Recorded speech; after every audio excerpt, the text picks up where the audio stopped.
CBD, short for cannabidiol, is a non-psychoactive compound in cannabis responsible for many of cannabis's medical benefits.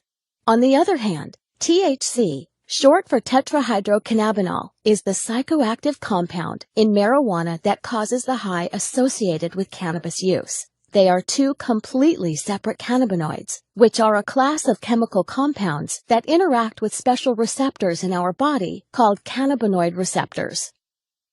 Dr. Sanjay Gupta, an American neurosurgeon and CNN's chief medical correspondent, changed his stance on the prohibition of cannabis while investigating its powerful therapeutic properties and witnessing CBD successfully treat Americans.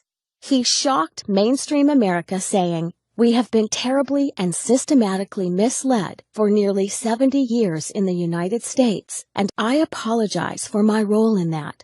Through Dr. Gupta's review of the history of cannabis, he found that it has been a legitimate medicine for at least 3,000 years.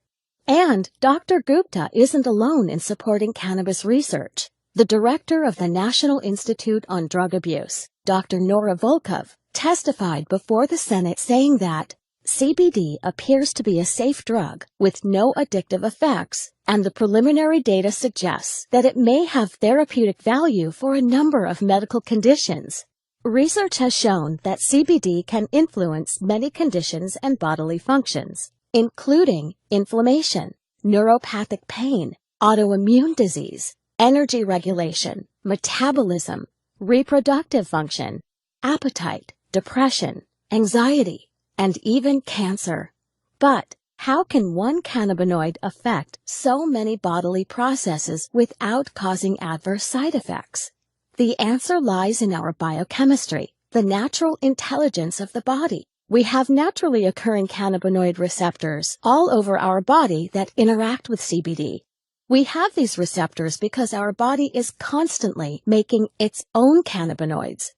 These receptors and cannabinoids make up most of our endocannabinoid system, or ECS. Our ECS is always in action, and if functioning properly, is a major factor in keeping us healthy. Many doctors now think that some people suffer from an endocannabinoid imbalance, known as clinical endocannabinoid deficiency, or CED. People suffering from CED may benefit by supplementing with cannabinoids such as CBD.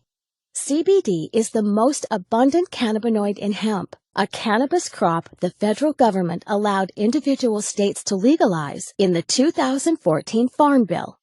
Hemp-derived CBD is legal in all 50 states, is non-addictive, does not cause a high, and is easy to incorporate into your current health routine.